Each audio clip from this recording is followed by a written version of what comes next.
the AirTag I didn't buy, the night his keys led me upstairs. At 9:12 p.m., my phone told me I was being followed by something that belonged to him. AirTag found moving with you, the banner announced, cheerful like a maitre d' who knows everyone's affairs. Item, keys Eli, first seen near Mercury Loft's 4th floor. Under it, a tiny map rotated my building like a coin and drew a quiet blue halo over the roof deck we never actually use. The part that took the breath out of me wasn't the technology. It was the name on the tag. Eli is mine, or as much as anyone can be in a city that keeps teaching us about pronouns. He'd left at 8 in the jacket that flatters him even when mirrors start evangelizing. Wrap toast, he'd said, 2 words that make celebration sound like chores. Then notes with Damien, don't wait. Damien does sound. He wears silence like a tailored suit and carries microphones the way priests carry relics. In the oven, a cinnamon thing warmed our kitchen into honesty. The apartment's light climbed the wall in patient squares and refused to narrate me. Then my phone decided to become a plot device. I turned the AirTag notification over with my thumb like a coin I didn't know how to spend. The details screen said the tag was traveling with me now, distance closing, sounder enabled if I wanted it to chirp. I put on the jacket that knows how to keep secrets and took the service stairs, because sometimes you prefer to reach the scene without interviewing a mirror. The 4th floor corridor smelled like paint that intended to dry on its own schedule. At the end, the door to the roof read STAIRS, roof / not a party in vinyl letters that you could peel off if you believed hard enough. I pushed through and found the deck already performing discretion. Potted pines bracketed clusters of benches. Strings of lights draped themselves along the railing as if they'd done it 100 times for 100 versions of the same evening. On the far side by the little outdoor bar, someone had set a battery lantern next to a tray of glasses, forcing everything to look like a decision. The phone vibrated again, the polite nudge of an object eager to be found. I tapped play sound, and a chirp answered from the dark corner near the stair bulkhead. The sound made the part of my chest that believes in fate sit up and behave. It wasn't just keys. It was the way my name started to feel like a location. He came around the metal vent housing with a careless posture. I recognized the way you recognize your handwriting from childhood. Jacket off. Shirt unbuttoned 1 notch beyond daylight. He saw me first as the person he rehearses for, then as the witness he didn't invite. Noah, he said, my name with the softness of a receipt. Your AirTag and I are in a committed relationship now, I said, because humor is the leash I use to keep panic from bolting. I held up the screen. It told me I was traveling with your keys. It also told me where. Damien stood 5 feet behind Eli, leaning on the parapet in the way of men who have learned to be furniture when rooms get complicated. He didn't apologize. He didn't audition. He let the skyline carry his expression like a rumor.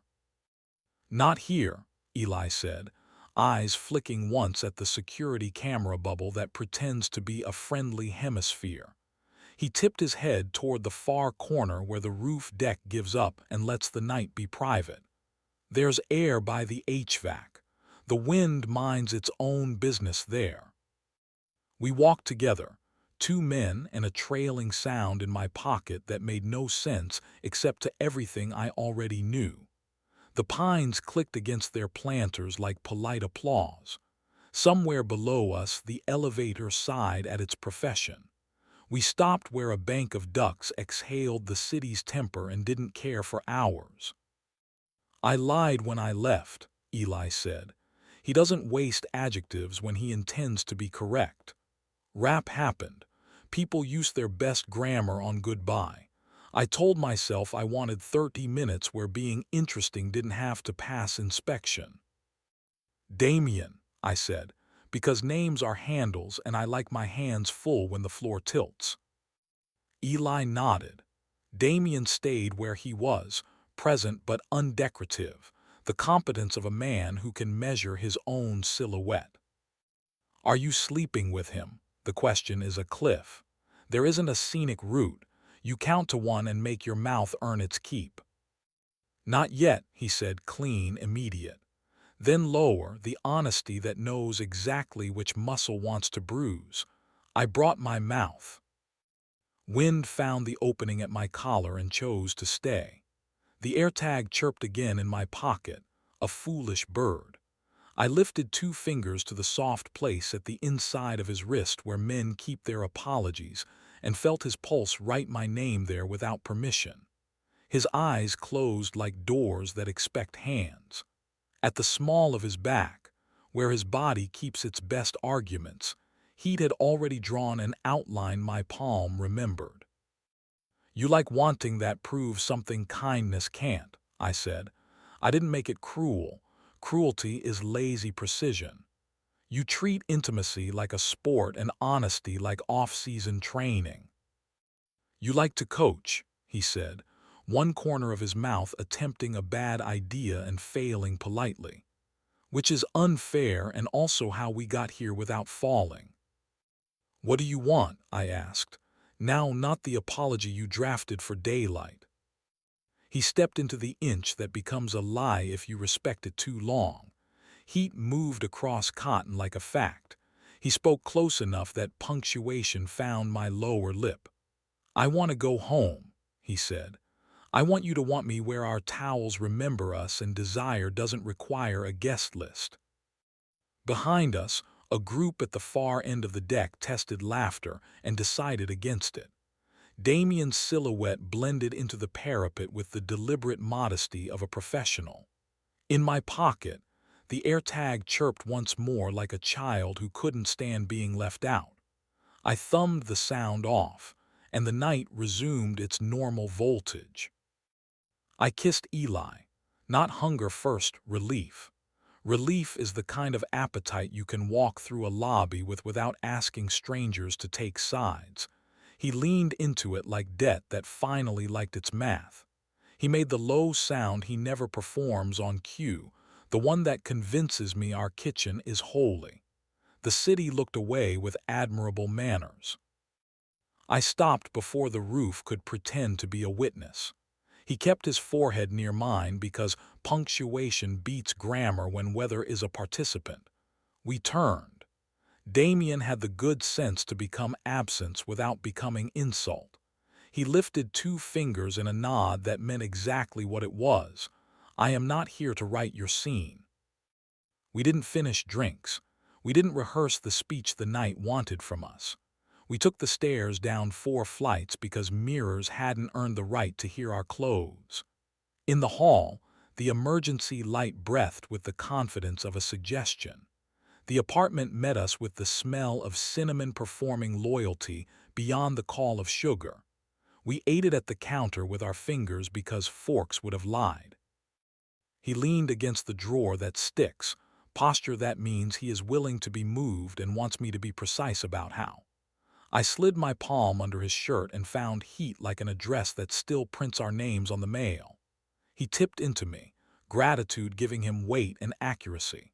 We were careful in bed, not the kind of careful that kills heat, the kind that knows where to fold it. He knows where to set his palm on my ribs so the rest of me turns without issuing a press release. I know where his shoulder hides when it doesn't want to confess, and how to coax it into telling the truth with weight and breath, and a mouth that has stopped trying to rescue him and still wants him. I won't draw you a choreography. I'll tell you the room remembered to breathe, and morning forgave us because it had other work. We slept like people who weren't finished. Light shouldered into the blinds with the sincerity of a small-town sermon. He made coffee the way he does when he wants me to listen. I opened the window and let the day put its hands on my face. On the table between us, his keys lay in a tidy circle, silver ring glinting. The AirTag sat like a witness that didn't understand jurisdiction. He started with small truths because small truths keep larger ones upright. The notes had run long. The deck made the city feel negotiable. Damien's attention had the grammar he wanted to try on. Then he ran out of script and said the part I could keep. He said he is tired of being interesting for a living, tired of being curated, captioned, archived.